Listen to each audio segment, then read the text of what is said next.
Welcome to A Fork in Time, the alternate history podcast.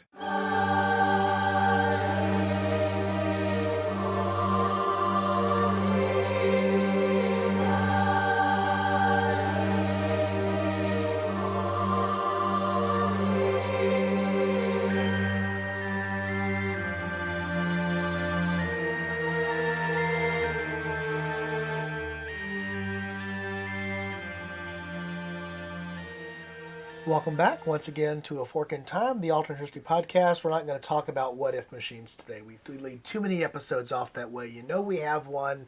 That's how we do the magic. That's the secret technology that drives A Fork in Time. Joined here by Alexis. Don sitting in the host chair today. How are we doing today, Lex? Pretty good. Today we're going to look at a historical what-if that is, I think, both powerful and subtle at the same time. Mm-hmm. So, the United States, we sometimes refer to the United States, and we use this term, the contiguous United States. When we use the term contiguous, what do we mean by that, Alexis? That would be the states that are connected. And how many of those are there? 48. All right. But the United States, as everyone knows, has 50 states. So one of those states is stuck out in the middle of the Pacific. That would be Hawaii. And then the 49th state, which literally was the 49th state also by its admission to the Union, is what state, Alexis? That'd be Alaska. Alaska. So today we're going to look at a historical what-if, and the historical what-if is going to be centered around what if Alaska were not part of the United States. And like I say, I think this is also one of those subtle what-ifs that it's like, until it's oh. And so we'll go down that path when we come back here from one of the folks that helps make the podcast possible. Hope you stick with us. Thanks. This is Don. And Alexis. Taking just a quick break from the podcast to tell you about something new that you'll find at www.aforkintimepodcast.com. Boy, we push that a lot, don't we, Lex? Yeah. So we've talked about the other things that are there, but this is something that is brand new. So what is the brand new thing, Lex? We have merchandise now. Merchandise? But we're a podcast. Why would we need merchandise? Well, merchandise is a good way to tell people about the podcast. So it's like promotional advertising for the podcast? Yes. So we're doing a little ad here about the fact that we now have things that will be an ad? Basically, yes. Okay, so it's a little bit of looking through the universal length of mirrors here. But we're excited about the fact that we've created a partnership or relationship with, the site is called TeePublic. And what's cool about TeePublic is, a lot of times when you do promotional materials, you have to pay like these setup fees, and you have to do a large number of whatever you're doing, a t-shirt, a mug, a cap, whatever it is. It just becomes, it involves money. And so we were looking for a way, and I became familiar with TeePublic as a result of another podcast using them. And so it's a way to do promotional items or logoed items really effectively. So Lex, what are some of the options that exist there? We can get things like a t-shirt, a hoodie, a coffee mug. That's a big thing for me. So tons of different options. Yeah, and right now what we have there is the primary logo that you're most familiar with through your podcatcher. It's the A Fork in Time, the Alternate History Podcast logo with our split arrows. I call it the split arrows in my head. I don't know if that's a term that Alexis uses, but when I think about the logo, it's the split arrows. So it's that logo that you're familiar with, and you can get it on any of those items. So you can find the link there off of our website that will carry you over to the TeePublic site. By the way, at TeePublic, there's all kinds of designers who have their things there. So we're just taking advantage of their platform with our logo. And so they're the ones who will then print the shirt, make the mug, pillows. There's all totes, cell phone case covers. Yep. Are actually one of the things. So lots of different things there. Right now it's just the one logo, although Alexis and I have been talking about some of the other things that we'll add, so we'll invite you to come back. But what we invite you to do is rep the show. And you can rep the show by getting some of the logoed items that are available there on TeePublic, and you can find the link to that through our site. Anything else you want to say about that, Lex? Go buy something. Tell people something about the podcast. Yeah, we'd appreciate it. So appreciate you being a listener and joining, and we'll go back to the podcast now. Welcome back to A Fork in Time, the cold Alaska edition. as we were talking about a little bit before the break. Today we're going to look at the historical what if of what if the territory, which eventually became the state of Alaska, were not part of the United States. And as I mentioned sort of in the intro, I think this is one of those subtle kind of things that for a lot of it you say, yeah, it doesn't make much of a difference until it actually does make a difference. And so, as we often do here on A Fork in Time, we actually go into the process of talking normally about the historical what did before we start talking about the historical what if. So, Lex, I'm just going to ask you, what do you know about the United States acquiring Alaska? Not a lot, although I do know who we acquired it from. Who did we acquire it from? That'd be Russia. From Russia. And again, some of us who were born in the middle of the 20th century suffer from this fact of those of us that were working on being correct worked so hard at talking about the Soviet Union. Right. I don't even know if I called it the right name at that point. I don't think I did. You did. They actually are Russia when we bought it from them. But I sometimes have this problem of when I hear Russia, I think, no, Soviet Union. This actually was Russia.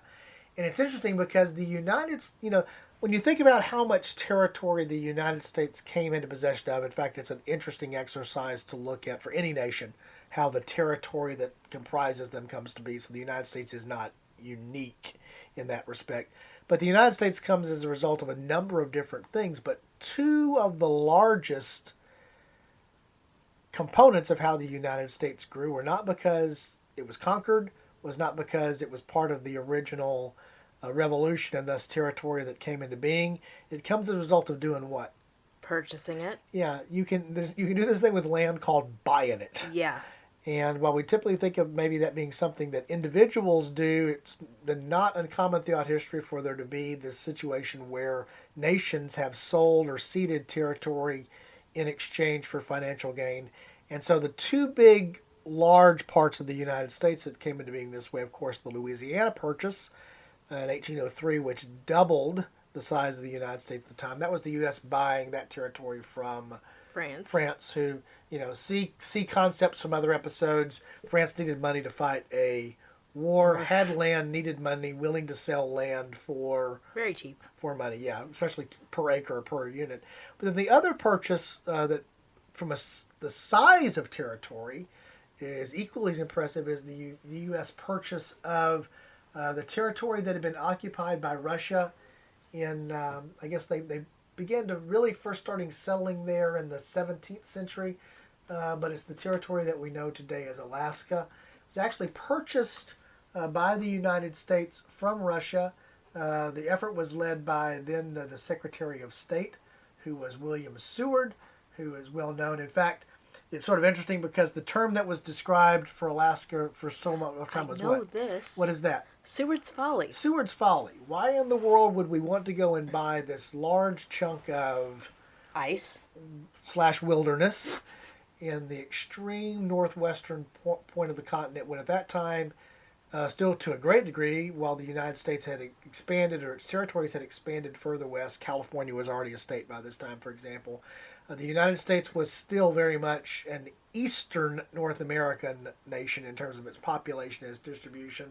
We were going to go buy this territory way up in the northwest. So, the reasons for buying it are interesting, but today we're going to talk about the scenario more, not the historical what did, but the historical what if, which is what if it had not been acquired by the United States.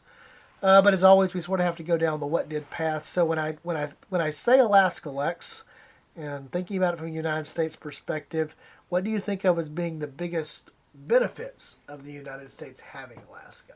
Oil. Oil. There's oil under that there tundra or under those offshore waters. Mm-hmm. Lots of it. Lots of it. In fact, so much so that they built this big pipeline to transport it from the northern side of the state to the southern side of the state, where the port actually can exist near Anchorage. There, we've been there before, so I can imagine that. Been up for part of that. What else do you think of when you think of Alaska? I think of wildlife, and specifically I think of salmon. There's lots of salmon that can be useful for trading and commerce. Yeah, in fact, one of the interesting things, I guess that was in 2014, We I took know because I just found the photos on the computer I'm borrowing. Yeah, we took a family cruise to Alaska, and along the way up, as we were moving through the parts of Alaska that are actually that hug the Pacific coast, sort of the thing that extends down out of the big part of Alaska, where you find many of the settlements there in the ports of call, places like Ketchikan and uh, Way. Skagway and Juneau and the other ports that we saw there, you do very much see the influence of the salmon. I particularly think about Ketchikan there, where there's a salmon ladder type of thing that goes up. But you very much do think about natural resources, so hunting and fishing and the things that were there. And in fact, that's what first attracted the Russians Yep. to go to Alaska, was that they discovered these were good territories for primarily for their fishing interests. And for the most part, while there is the very large, vast interior spaces of Alaska, most of the settlement by Russia and then by the United States has been along the coast. The other big thing that I think of when I think of Alaska, this was the other big thing that caused, to the extent that Alaska had some booms in previous times, before oil was found there, and the resource of oil was gold. So there was the Alaska gold rush. Yeah, it didn't just stop in California. It went further north. Right. And so, in fact, I guess after the California gold rush, it's later in the 19th century that we have the discovery of gold. And so some of the, in fact, many of those small little towns sometimes seem a little bit strong to describe what they are. Settlements. They're villages even today that are primarily driven by tourism, with the exception of Juneau, which is a larger city. Were the result of one of two things: either the fishing interest, as you mentioned there, or the mining interest before the discovery of oil. So ultimately, we have a situation today where the United States, of course, possesses Alaska, what is a territory, eventually gains statehood admission. So it's one of the two states that's not part of the contiguous United States. And so it's there now. But the different scenario would have been there was the period of time that it was absolutely under Russian control. Mm-hmm. And so they had established this particular territory. And again, it was sparsely populated by the Russians. So as we go down this historical what if, what are some of the questions that, because I sort of sprung this topic on you, Lex, so I know you don't come to this topic as prepared. What are some of the questions that might just be running through your head, they might be running through a listener's head coming to this first time? What are some of the things you might think about asking when it comes to what if Russia still controlled Alaska? Well, I think, and we were kind of talking about this a little bit off podcast, is yes, Alaska is part of the United States now. It's still very, very close to Russia. Few miles in certain instances. So it immediately springs to my mind of what would kind of the makeup of the settlement be if you still had Russia being in control of what we think of as the modern state of Alaska, because they are so geographically close together. So it's almost like Alaska is just an extension. It's almost like another, even though it's attached to Canada, it's not an island in the same way as Hawaii is, but it's almost just a little, it's an island off the coast of Russia. It's so close. So one of the immediate things that pops into my mind is what would the makeup of these villages or settlements be if it was still in the hands of Russia. Yeah, in fact, in some of the things that are there, it's actually, I think, not one of the small cities that we went to. It wasn't one of our ports of call, but you still have Russian influence in terms of architecture and some of the other things that were there, because these were originally Russian fishing villages or settlements prior to the sale to the United States. So I agree. One of the things that immediately pops to head is the idea of just how things would have been different in terms of, what would have been there. The premise that I'm going to take here in terms of this what if is the realization that what you first mentioned, which is that while it may seem somewhat, nobody was particularly, the reason the Russians were willing to sell it was that it was not directly connected to the continent, to Asia, that they were on it, it was nearby and certainly within distance that are there. In fact, across that small peninsula up there, the Aleutians, then across the peninsula there, that's where the international dateline falls. And in fact, we were watching something that related to the fact that there's this island that's sort of split between Russian and American control, and during the winter, you literally could sort of walk across time because you could walk across the date line. And to a different country. Right, in the process that's there.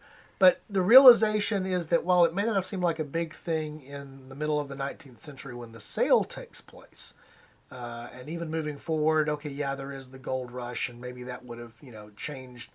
There would have been Russian influence into the territory, although there's no doubt that others other than Russians would have come, just as Americans went to this territory that was there as well. But the very fact that the discovery of oil there would change the dynamic tremendously. Right. And so I'm going to look at this from two different perspectives. One perspective is what would have happened if the Russia and then later the Soviet Union as we know it had possessed this territory.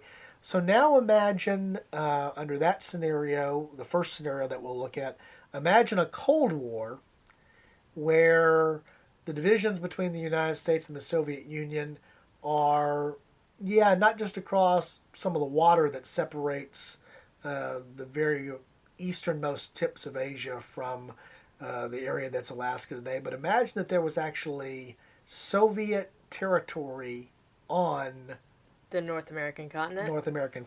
That's not a Cold War. Well, that's actually sort of what the point is. Interesting enough, we're talking about the cold part of the continent, but the realization, if you think back through particularly the history of the Cold War, the history of how things progressed moving forward, is that the United States was very concerned, for example, during the Cuban Missile Crisis about missiles being where? In Cuba. Why? Proximity. The fact that meant that shorter range, less warning as we moved into the missile age, or even bombers, other military assets, but particularly during the nuclear age, would have been much easier to deliver because they were much closer to the United States. Now imagine the scenario where, and again, we're just going to assume for this purposes that we're talking about the same border roughly that exists today for Alaska. You would have a border where Alaska doesn't directly border the United States. Correct. Who would it border? Canada. It would border Canada, our neighbor to the north and our ally to the north, but they would very much have this large foothold on the North American continent. So now imagine, if you will, the period of the Cold War where there's a Soviet presence on the North American continent. So do you have to put missiles in Cuba? No. Do you have to house naval resources in port cities that are along the Kamchatka Peninsula and other places in Asia? No. Where do you have them? In Alaska. Yeah, places like Anchorage, maybe places like Juneau. And certainly you can have the missiles and the bomber bases, the types of military assets that would have been important. You can have them much closer to the United States and much closer to Canada. And so it's, one of the historical what if scenarios to imagine here is what would it have been like to go into the Cold War period once we were no longer allied with the Soviets after World War II and we grew into the situation of the Cold War, where you have their territory, their possession on the North American continent. Any thoughts about that, Lex? Again, that's not a Cold War. The reason we're able to kind of call it a Cold War is because we have that physical distance. I mean, yes, they were allied with Cuba, which is very, very close to the southern United States, but because we have that, there's this kind of this waiting game and this kind of, will they, won't they, we're just kind of propagate it. But if Russia is able to have tanks and aircraft and things and missiles on the American continent, that's not a Cold War. And I think while maybe necessarily Russia wouldn't have been the aggressor in that instance, maybe they just would have had them to hold them there, military bases and things like that. I don't think the United States would have taken very kindly to that, because it's like, but you got them really close to us, and we're going to attack you before you have the chance to attack us. So again, that's not a Cold War. Yeah. One of the things that pops into my mind in terms of changing the, if you will, this is about geography. We've changed the geography, and thus we've changed the politics. Right. This is why it's called geopolitics. Right. Is that when we typically thought of Soviet aggression, we being the United States, looking at it from a Western/NATO perspective, the concern was, in some reason rightly so, because what the history had been, would be how things would play out in Europe. So you have NATO, the North American Treaty Organization, you had the Warsaw Pact, and there were all types of scenarios where, World War III scenarios, if you will, or other conflict scenarios would break out in Europe. Right. That Europe would be and certainly there were proxy wars without a doubt fought during the Cold War in places like Korea and Nam. Vietnam and the other in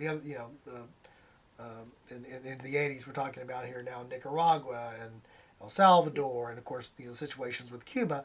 All of that existed, but for the most part, the tensions that existed between the United States and the Soviet Union, while global in respects, no doubt, were more focused along Europe. Right. And so, for example, a large U.S. military contingent was kept in Europe as part of NATO as a deterrent to Soviet bloc Warsaw Pact forces. Well, would you have been able to have manned and stationed as many U.S. troops in Europe if, in fact, you had a much closer to home threat that Right. existed in a Russian/Soviet controlled Alaska? I don't think so. It's like, we're not going to send our troops over there. We've got to defend here. Yeah. And so, one of the things I think that you would have definitely seen under that scenario, again, assuming that you still have the rise of the Cold War tensions just by changing where Russia and then ultimately the Soviet Union exist on the map, is that you would have had a much larger United States military presence that would have stayed domestic. Mm-hmm. That's a defensive stance because it would have needed to stay domestic, and you would have seen a larger number perhaps of U.S. or joint bases that were built in Canada, Mm-hmm. which housed forces, with the theory being to prevent possible Soviet aggression on the North American continent. So not just the positioning of Soviet missiles in Soviet Alaska, but also positioning U.S. or changing the dynamic of where U.S. land forces, air forces, other military forces would be deployed. For example, I think you would see a much larger presence of the United States fleet, which already has a Pacific fleet presence. That Pacific fleet presence, yes, would have probably still been heavily based out of Hawaii, but it would have also been a lot more out of Seattle and Portland and places that were closer to where the threat was actually perceived to be. Right. So that's the first thing that pops into mind. Can you think of anything else that would have changed maybe from the Cold War perspective, Lex? Not really. Yeah. I do think the other thing for me that pops in there is what would have been the relationship between the United States and Canada. In the Cold War sense, the Canadians are part of the Western defense, they're part of NATO, they're part of all of that. They're But- also part of the Commonwealth. Right, which makes them part of that. But would the situation be that we would have a much stronger, maybe some form of two-party military alliance that exists between the United States and Canada because of the Canadian fears about what would happen with Soviet aggression? I think I could definitely see that. And it would not really be Canada necessarily coming to our defense. It would be more of protecting themselves. Because those missiles and those tanks and those things, they have to come through Canada to get to the United States and to attack the United States. So I think you would have seen this allying of Canadian troops and American troops simply because Canada is trying to protect itself because it sits in the middle of these two nations that are at war. Right. And so I think you would see two things that result from that. I think you would see a more militarized Canada. Mm-hmm. In terms of building up their own military defense forces. They share that long border. Yes. In this scenario with the Soviets, not the United States, although the United States would feel responsible and threatened by it. So there's that aspect that's going on, but I also think you would see much closer cooperation military between the United States and Canada as part of that defense. So that'd be one of the things that would change there. Then there's the whole other aspect, which is the oil aspect. Mm-hmm. So when is discovery of oil in Alaska really doesn't happen until the later 60s. The Prudhoe Bay discovery, I think, is in 67 or 68, if my memory serves. And then the building, very quickly, you actually have the pipeline that's built to bring the oil from there. But this was a very substantial oil find. Alaska still has a lot that's there. It's also very difficult to extract that oil and to transport that oil. Correct. So, one of the things, though, that we know historically has been a driving force, particularly in the 20th century for the Soviet force, was needing access to oil reserves. And so, having these reserves on their own territory in Alaska and being able to, we're going to assume that it's still called Alaska. We don't know what the Russians slash then later the Soviets would have called it. How they would have then probably invested in the technology and the things that were necessary for the extraction in such a way. And so they definitely would have benefited from having the resources that were there, but they also would have had to work on the technology and the other things that were important to making that happen. Right. This is something that the Soviets have, and later the Russians have done, even moving forward in the 21st century, is extracting oil from challenging places like the Kara Sea and other places like that. So it would be interesting to see that through. But the very existence of those oil reserves, even if the Russians, then later the Soviets come to the conclusion, well, it's not worth maintaining this territory over in North America, so maybe we'll do something else. Suddenly there would have been a reason to maintain it, which were the oil interests. Correct. And I think that would have changed, again, the geopolitics and the economics of geopolitics all over again. The other interesting twist I want to take on this what if was actually explored. I actually saw a YouTube video, I think, on this. I think it was on Alternate History Hub, so I'll give them credit because I think it actually came from there, which is they raised this as a topic. I may put a link to that video in the show notes. So again, giving credit where credit is due, not to plagiarize here, but the inspirations in alternate history can come from other sources. One of the ideas that comes to mind there is what would have happened. I've been assuming that we still have the same Russia, then become the Soviets because of the Russian Revolution in 1917. But what would have happened if the territory that we know of as Alaska today had been perhaps where maybe the Tsar and his family or some of the other pre-Soviet elements of Russia where they had gone into exile? So yes, there still is a there still is a Russia. It's just not in Asia. The Russia now that exists in post-Soviet revolution is in Alaska. That's a weird concept. And I think that was actually what was raised in the video that I saw, which is why it's running through my head. Just want to address it here. I think that's another interesting way to think about it. Is that imagine, if you will, at that particular time in 1917, yeah, there's gold, but there's not a lot of gold. That was already worked out.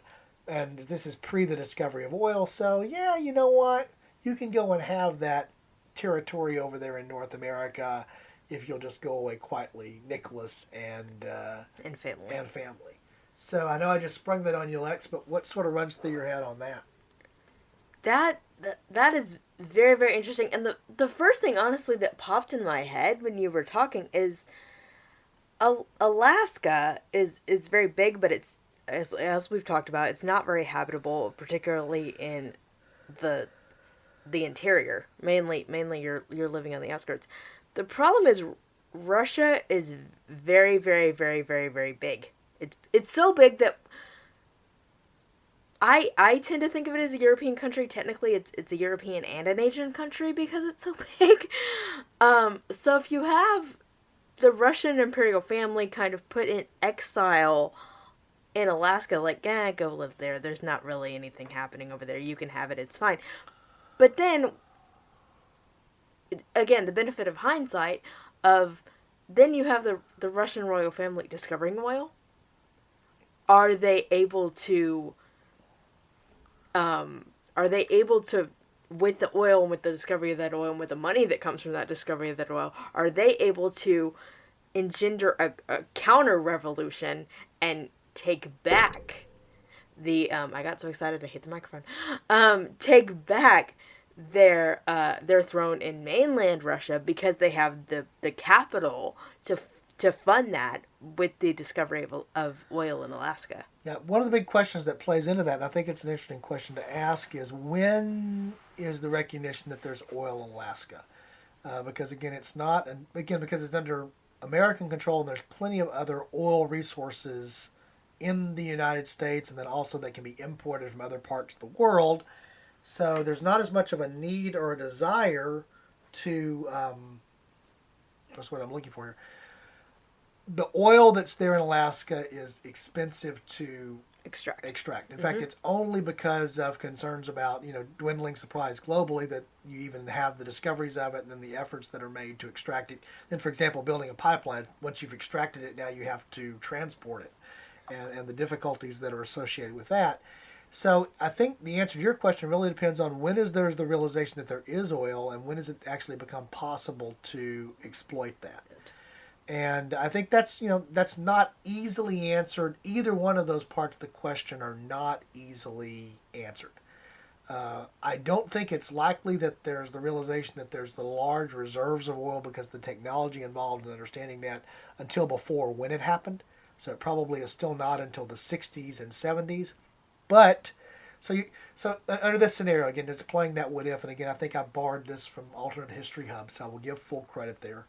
And if not, I'll make sure I put in the show notes where I think I borrowed it from, because I'll be able to find that YouTube video.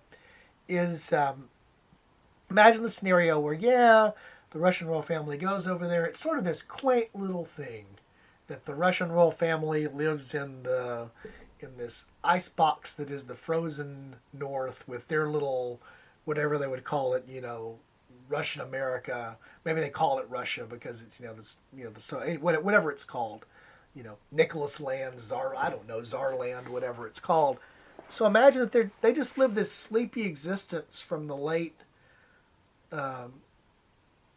second decade of the 20th century, from 1917 through until the 1960s and 1970s, when suddenly oil. And then you slide into the economic crisis, the oil situations of the 1970s, where the oil, which was already valuable, comes incredibly valuable. Right. And so there, you have a scenario where, okay, for 50 or 60 years, we're happy to have them living in exile. I don't know, maybe, it becomes a tourist, maybe they survive as a tourist destination, with Russian Alaska. But then suddenly, once they come into oil, perhaps later in the 1960s, 1970s, and the timing of that, they probably don't have the resources, obviously, to take on the entire Soviet Union. So recapturing their position, but they have a position to be somewhat influential in a lot of other ways. So maybe that's with trade with the United States. Maybe there's not as much of the concern about Middle Eastern oil in the 1970s because there's oil up in Alaska, and the Tsar's great grandson, whatever his name, let's make him Nicholas. Fill in a number here, Nicholas the Fourth, maybe, or something like that, is more than willing to sell oil. But basically, you have this idea. The image that I have in my head is this really cold Russian, sultanate kind of thing, almost like thinking of the Middle East.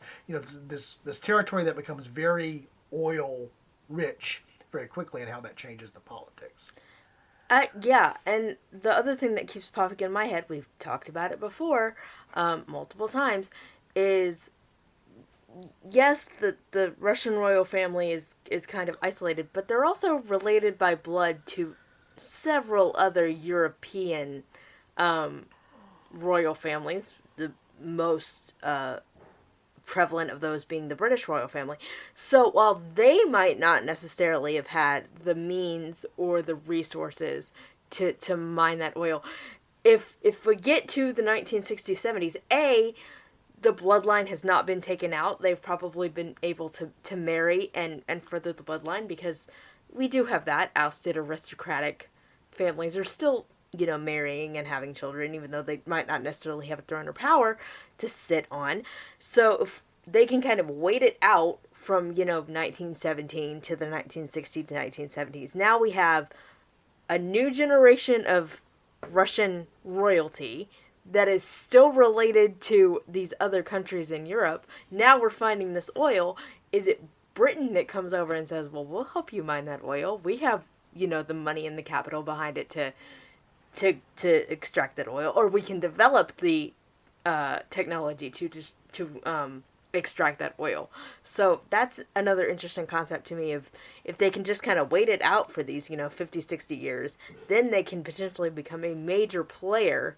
And I like the kind of concepts of like almost a sultanate, where it's like, we have all the power because we have all the oil. Yeah, and in fact, there are examples of how oil discoveries, particularly in the recent, let's say, 50 years, can alter things. I particularly am very familiar with Norway, for example, which has the benefit of the oil that's extracted from the North Sea. Norway, prior to the discoveries of, and the ability to extract oil from the North Sea, is, they have beautiful fjords.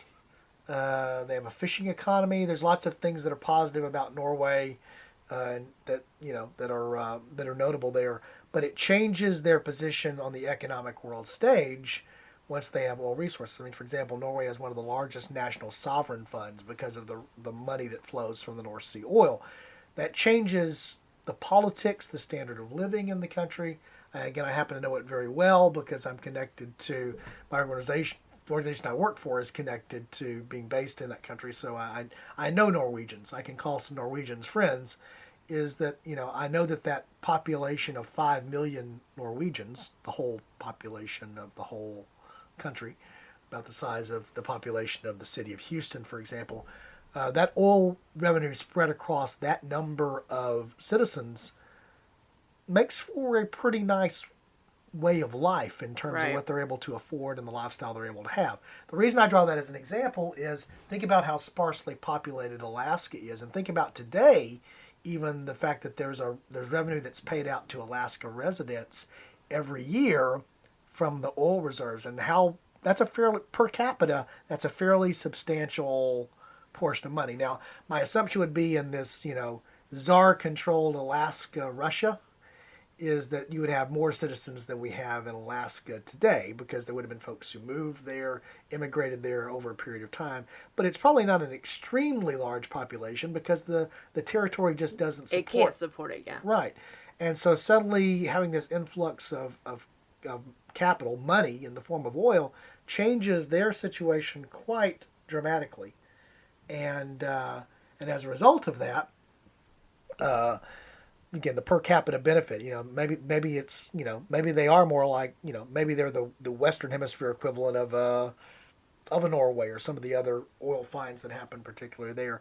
But I remember seeing this topic teased at one point. I think, I'm going to give for the third time, I think, what is the proper attribution here, which is the alternate history hub, about this concept of what would have happened if it hadn't just been in Soviet hands. We talked about what that could have meant, but if it actually had been in just a different form of Russian hands, and how that ultimately would play out. And again, when I first asked you, again, this was a fairly sprung upon you type of topic, so you didn't have a chance to do a lot of research, which sometimes is good because it allows you to sort of think it through as you go.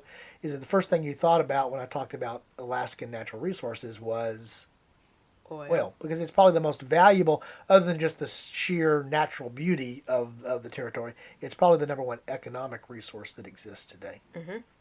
So you sort of talked about this scenario with the connections back of the Russian royal family to everybody in Europe. They're what? Well, they're all related to everybody, right? Yeah, they're all cousins somehow. And so what impact does that potentially, if you think about it, you mentioned the United Kingdom and the close ties that exist there. The other nations that would have been close to Nicholas would have been whom historically? The one that immediately pops to mind is Denmark. He was related, I think, doubly cousins, but also in-laws as well. So Denmark would have been, and Denmark is another one of those that is connected to the North Sea, things like that. So Denmark, Sweden, Spain.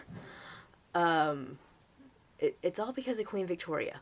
Pretty much any child Queen Victoria has, their husband, their spouse is somehow related to a royal family of Europe. So we've got Russia somehow connected to the United Kingdom, of course, but then we've got Spain, we've got Sweden, we've got Denmark, and we've got Russia, all connected to each other. So I think if you have that's almost a treaty in and of itself, just by family relations, to kind of bolster this little exiled section of Russia that's living in what we know as Alaska. Right. Again, this is sort of a different type of historical what if, but I think the initial thing, how important is Alaska to the United States? Well, it's important for the reasons that it is important, but for most of history, it's sort of whatever, until it becomes not a Yeah, whatever. right, and then it becomes incredibly valuable for the reasons that are there. So I think under both scenarios, if you will, Soviet Alaska, which was the first what if that we looked at, and then this idea of an alternate Russian Alaska, makes for an interesting thing. The other thing that popped into my mind is also, again, just thinking about how things, move throughout history. Certainly one of the concerns during World War II, in fact, we saw this during the Battle of Midway, is that a diversion was launched by sending part of the Japanese fleet against sites in the Aleutians, the islands that were there. So this idea of the United States needing to defend that extended territory of Alaska, altered in some ways the course of World War II and the things that happened with that. And so there's even that aspect of things which, just are interesting to think of in the back of your mind. Would, how would that have been different in a situation where there was no need to defend that? Right. Where the thoughts would have been along defending the the west coast of the United States, and assuming Hawaii is still a state. The other thing that I think was that I thought there was the idea of this concept, particularly going back to the Cold War version of this idea of assuming Canada is our strong ally and standing and defending, we're working with them to defend against this Soviet possession of parts of North America, is that puts the situation where, well, it's only a little trek through Western Canada, which is sparsely populated, for Soviet agents to infiltrate into the Northwest United States. And so, one of the things that immediately jumps to my mind there, having been to both British Columbia, having been to Washington State, having been to Alaska, those territories might be far more urbanized, might be far more built up. This idea of just leaving it as open wilderness in quite the way we enjoy it now might not have been an option if you were dealing with a border that needed to be protected and defended. So, I think it's probably very likely the case that in certainly the far northern parts of Alaska, you can easily slide over into Canada and not even realize you've done it because there's nobody really there up there. That would certainly not be the case if we were dealing with this idea of Soviet Alaska. All right. I don't think I have anything else on this. Do you have anything else, Lex? I don't think so. Yeah, as you mentioned at the top of the show, this is one of those things that it's like meh until you think about it and you're like, oh. It's a little thing, but when you expand it out, it becomes big. Yeah. I mean, there's lots of things that are like that, and we can close out on this idea of the small territorial changes. We mentioned Cuba earlier. Cuba ultimately became its own independent nation, but it came under U.S. control as a result of the Spanish-American War. There was a lot of emphasis and expectation at that time, thinking about should the United States annex Cuba, making it. I mean, we did annex Puerto Rico. We chose not to annex Cuba. The Philippines came under U.S. domination. We chose to let them go a different direction. But there's these small things, and you can do it, and we will do it at some point. This is a topic I know I do want to cover. Is what would have happened if Cuba had been annexed? That has a huge impact on 20th century history for the United States in the sense of all the things that it has an impact on. If there's a Cuban Missile Crisis, it's an entirely different animal if you have it under that scenario, for example, or what would have happened as a result. All right, again, thank you for joining us here on A Fork in Time today. We sort of do this at the end of every episode, so we won't emphasize it hard here, but certainly do encourage you to visit our website. Alexis, where will they find us on the web? That is aforkintimepodcast.com. Yeah, so go there. You'll see the opportunity.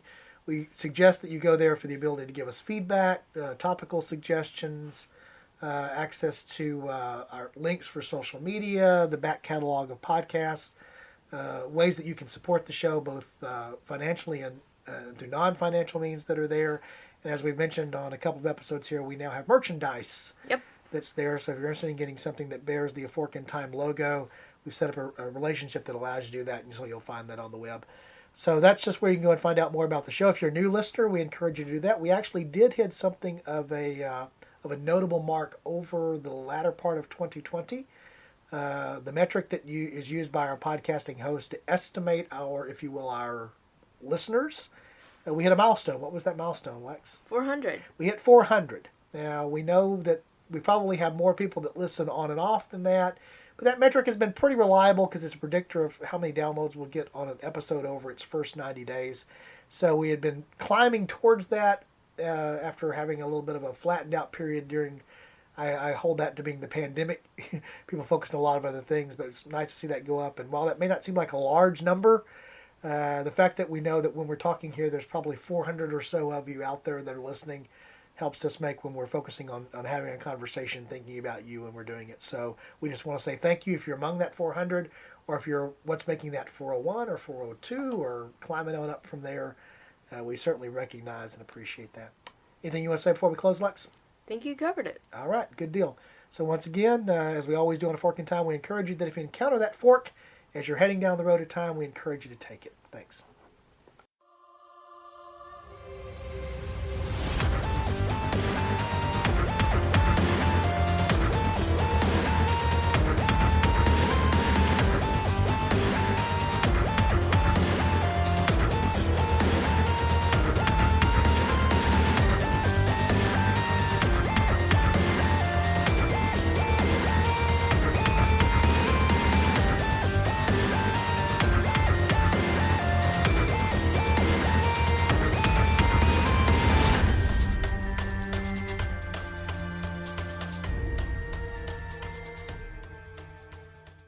Thanks for listening to A Fork in Time, the alternate history podcast.